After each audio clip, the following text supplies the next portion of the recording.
The Nintendo Switch Pro, the Super Nintendo Switch, the Nintendo Switch Advance, the Nintendo Switch X, the new Nintendo Switch XL Game of the Year Edition. No matter what you choose to call it, you probably know what we're referring to here.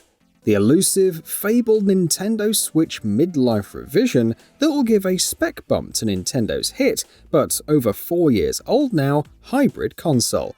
Presumably keeping it more competitive with the new consoles that it would have been otherwise, with some new visual tricks, and also extending the console's life beyond what it may otherwise have been.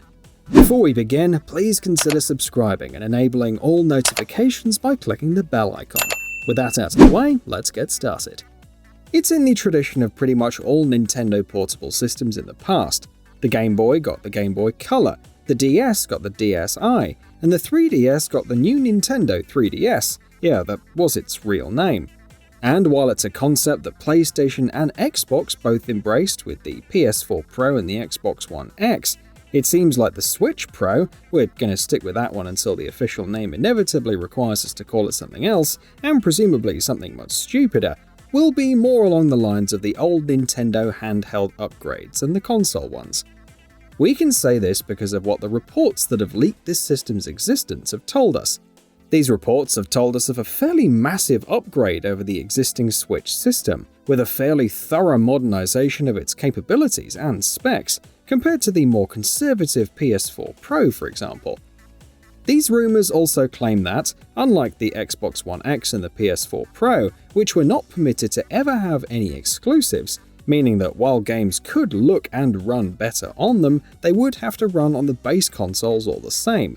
The Switch Pro will in fact be allowed to have those. In fact, it also sounds like at least a few ones from the third parties may even be in the works, games that otherwise wouldn't work on the Switch.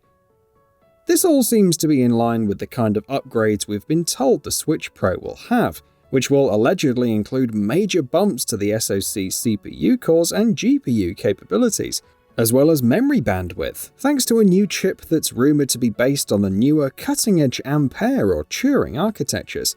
More importantly, the Switch Pro is also rumored to include Nvidia's vaunted DLSS 2.0 technology, which allows for image upscaling and reconstruction using machine learning, and very often delivering better than native rendered images for very little in the way of performance costs, all thanks to specialized hardware. All of this stuff is supposed to make the Switch Pro a hefty update. For example, we know that it will support 4K resolutions, though it appears more via DLSS than natively, to be fair. And none of this accounts for other exciting components of the systems that have also been leaked, including a larger OLED screen versus the current 6.2-inch LCD one, as well as presumably better battery life thanks to a more efficient node for the SoC. Hefty hardware upgrades, superior construction, and at least some exclusive software make the Switch Pro more than just a simple PS4 Pro style upgrade. While it's not a fully fledged next-generation successor, these would bring the Switch Pro closer to that than a PS4 Pro style incremental step-up would have been. There's a reason I specifically invoked the Nintendo handheld upgrades, because as mentioned, the Switch Pro seems to be following in their footsteps more than in PlayStation or Xboxes. The difference is here that having substantial upgrades for cheaper handhelds that had been made with fairly obsolete tech to begin with is a fundamentally different proposition than what we're looking at with the Switch. It was easy for Nintendo to have a Game Boy Color that was a major upgrade over the Game Boy, while still being extremely cheap. It was very easy to have a DSi or a new 3DS that provided a substantial improvement over the base systems, while still being priced very similarly. But the Nintendo Switch was not made using cheap or outdated technology. While more console-minded players may often like to sneer at its relatively more limited capabilities, the Switch was using some of the most modern SoC tech available in 2016 and 17 at mass-market prices.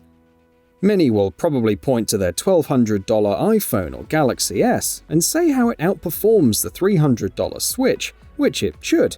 But that comparison is as facile as comparing a $2,500 PC to a $500 PS5 and then laughing at the PS5 for being weak in comparison. At those prices, you're getting some of the best tech there is. With the Switch already being such modern tech then, profit margins on it were slimmer. In and of itself, this isn't really an issue. There was definitely high markup on accessories such as the Joy-Con controllers, which all keep drifting, so you're probably buying a fair few of them, and Nintendo game prices, as well as increasing digital revenues, have all helped make Nintendo have the single most profitable period any console manufacturer has ever had with the Switch.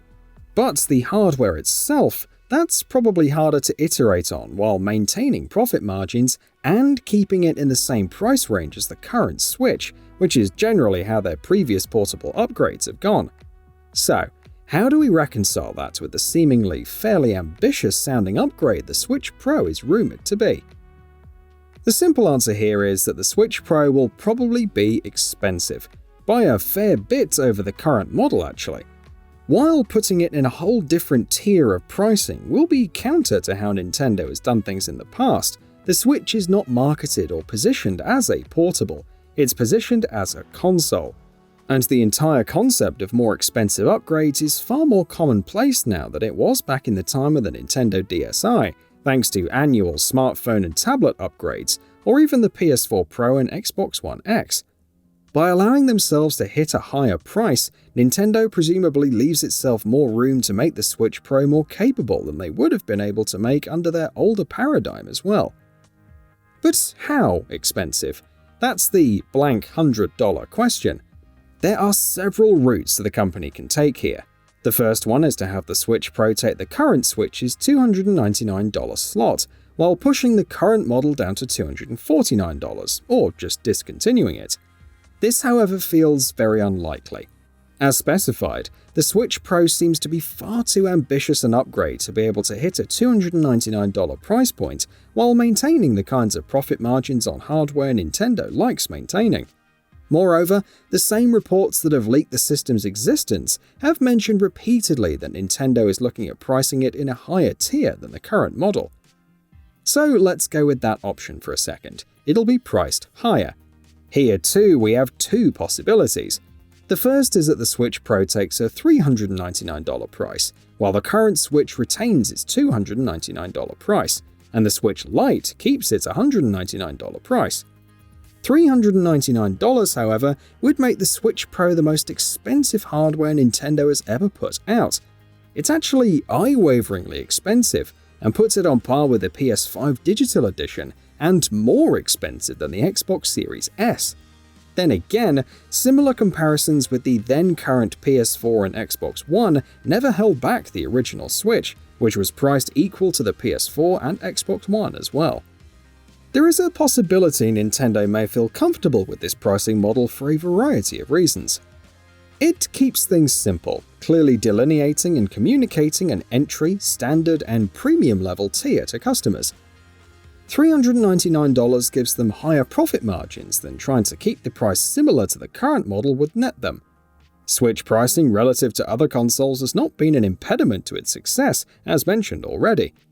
They probably feel comfortable with a higher price because of their understanding that the Switch Pro is aimed at a smaller niche, and their mass market movers will still be the standard and Lite models. And it allows them to maintain the $299 and $199 pricing for the Switch and Lite respectively, which Nintendo really seems to be a fan of doing, because, believe it or not, over 4 years in, the Switch has not received a single price cut, the longest a system has ever gone in history without one. This confluence of reasons makes this pricing model seem the likeliest. However, there is a chance that Nintendo chooses to keep that model, but with lower price points, in order to maintain some of their traditional price appeal with family-friendly segments, even with the more expensive Pro. In which case, I can see the Switch Pro coming in at $349, the standard Switch being dropped to $249, and the Switch Lite being dropped to $149. This model is essentially the same as the previous one, just with lower prices. It ends up retaining the elegant separation of tiers that model has, although it does end up cutting into their profit margins across the board. Simultaneously, however, $349 is a more marketable price than $399 is. core enthusiast players are likelier to buy a Switch Pro at a price where it's cheaper than the PS5, even if it's not by much, while that same price is also likelier to catch a lot of family purchases that may otherwise have not even considered the Pro and may have stuck with the standard model. Simultaneously, dropping the prices of the standard and Lite models ends up opening those to a whole new demographic as well. The Switch Lite is actually extremely cheap at $199, but it's still really expensive for a portable system, and $199 portable systems have traditionally been underperformers compared to their cheaper counterparts.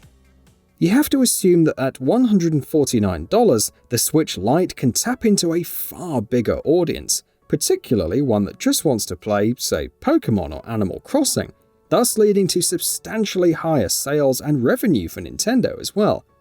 Of course, $249 for the standard Switch helps it too. It's a much more appealing price than the system's current one, and again, more are likely to pick it up at that point than right now. Not that the Switch has struggled to sell at its current asking price either, of course.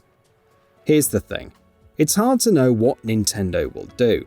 Not only are they a notoriously unpredictable company, but we're in uncharted territory as far as the Switch Pro and even the Switch itself go.